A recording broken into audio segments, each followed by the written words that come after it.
नमस्कार दोस्तों, मैं गनिका सिंह स्वागत करती हूँ आप सभी का आपके अपने चैनल गनिकाज़ में। कैसे हैं आप सब, ये बताने के लिए हमेशा की तरह कमेंट बॉक्स में जय माता दी जरूर लिखें। पहले तो आप सभी को नवरात्रि की हार्दिक शुभकामनाएं।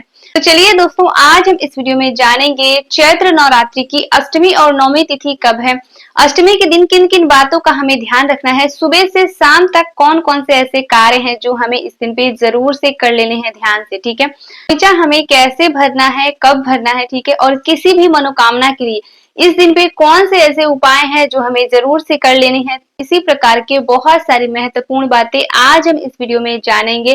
तो बने रहिए मेरे साथ मेरे चैनल पर। अगर आप सभी के लिए वीडियो हेल्पफुल होता है तो प्लीज एक लाइक जरूर करें और इसके साथ ही मेरे चैनल को सब्सक्राइब करके बेल आइकन को प्रेस कर दें ताकि मेरे आने वाले वीडियो की सभी नए नोटिफिकेशन आप सभी के पास सबसे पहले पहुंचे। तो चलिए हम वीडियो को शुरू करते हैं। पहले तो मैं आप सभी को ये बता दूं कि अष्टमी तिथि कब है।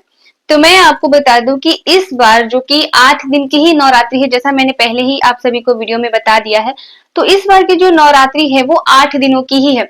तो ऐसे में अष्टमी और नवमी को लेके बहुत ज्यादा कंफ्यूजन बना हुआ है कि अष्टमी तिथि हम कब मनाएं, नवमी तिथि हम कब मनाएं। ठीक है, तो मैं आपको बता दूं कि अष्टमी तिथि का व्रत हमें रखना है 5 अप्रैल को। ठीक है, दिन कौन सा रहेगा, दिन रहेगा शनिवार।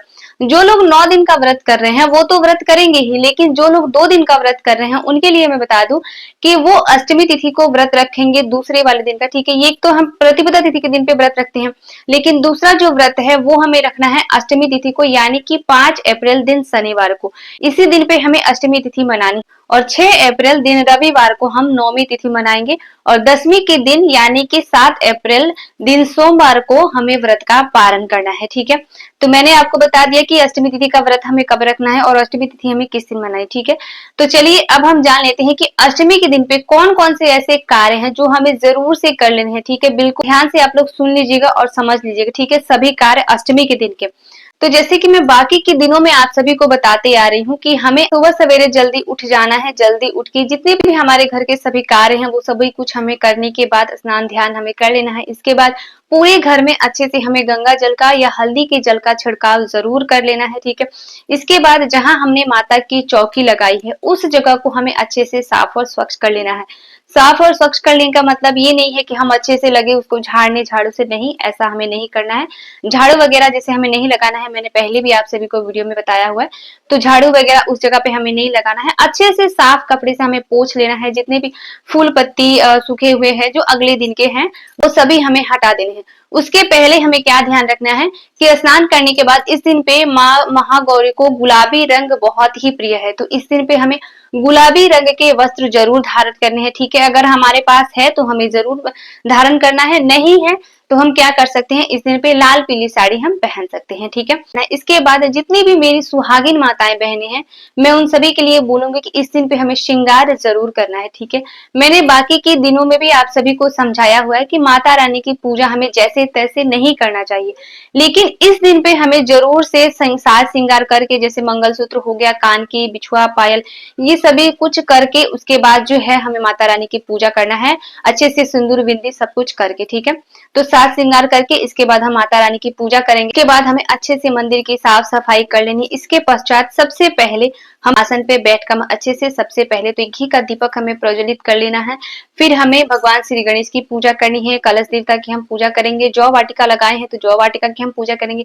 इसके पश्चात हमें माता रानी की विधिवत पूजा अर्चना कर लेनी है। ठीक है, रंग मैंने बता दिया कि कौन से रंग का वस्त्र पहनकर इस दिन हमें माता की पूजा करनी है। ठीक है, भोग में मैं आप सभी को बता दूं तो इस दिन पे हमें माता रानी को नारियल का भोग लगाया जाता है, तो इस दिन पे हमें माता रानी को नारियल का भोग लगाना है। ठीक है, भोग लगा देंगे, पुष्प वगैरह चढ़ा के, धूप दीप बत्ती अक्षत सिंदूर तिलक चंदन लगा के पूरी विधि विधान से हम माता की पूजा अर्चना कर लेंगे, पाठ कर लेंगे। ठीक है, पाठ करने के बाद हमें आरती जरूर से कर लेनी है। मैंने पहले भी बताया हुआ है कि आरती बिना करे पूजा पूर्ण नहीं मानी जाती, तो आरती हमें जरूर कर लेनी है। ठीक है, अच्छे से हमें पूजा पाठ अपनी कर लेनी है पूरी विधि विधान से। इसके पश्चात हमें क्या ध्यान रखना है कि इस दिन पे माता रानी को हमें श्रृंगार की चीजें जरूर चढ़ानी है। ज्यादा कुछ ना हो पाए फिर भी एक सिंदूर और एक बिंदी का पैकेट हमें इस दिन पे माता रानी को जरूर चढ़ानी है। कई लोग तो जो है वो प्रतिपदा तिथि के दिन ही श्रृंगार की चीजें चढ़ा देते हैं, लेकिन अगर किसी भी कारणवश हम प्रतिपदा तिथि के दिन श्रृंगार की सामान ना चढ़ा पाए, श्रृंगार की चीजें, ठीक है, तो अष्टमी तिथि के दिन हमें जरूर से श्रृंगार की चीजें माता रानी को चढ़ा देनी है, ठीक है।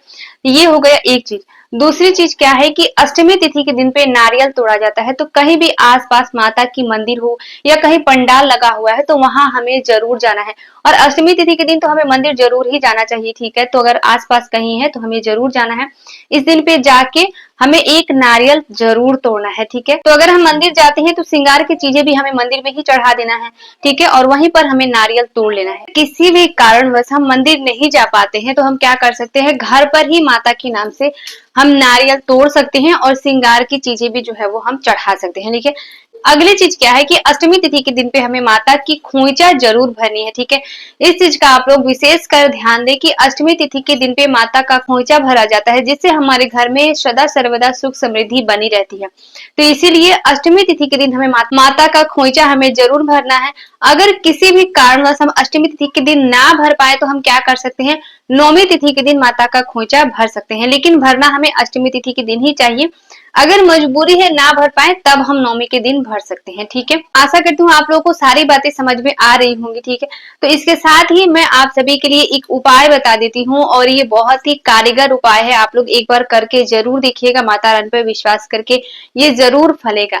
तो अगर बहुत दिनों से कोई ऐसी मनोकामना है जो पूर्ण नहीं हो रही है, कोई ऐसा कार्य है जो पूर्ण नहीं हो रहा है, तो उसके लिए हमें माता से अष्टमी तिथि के दिन किसी भी मंदिर में जाकर, और अगर मंदिर ना जा पाए तो घर पर हमें मन ही मन मानसिक करना है, ठीक है, हाथ में पुष्प और जल लेकर कि हे माता, हमारी ये कामना है, अगर पूर्ण हो जाएगी तो हम आपको जो है वो साड़ी चढ़ाएंगे, या चुंदरी की मानसिक कर सकते हैं, या 9 दिन व्रत रखने का, ठीक है। ये तीनों में से कोई भी एक हमें मानसिक कर देना है मन ही मन। इसके बाद संकल्प लेते हुए हमें मानसिक कर देना है और फिर पुष्प हमें वहीं पर छोड़ देना है।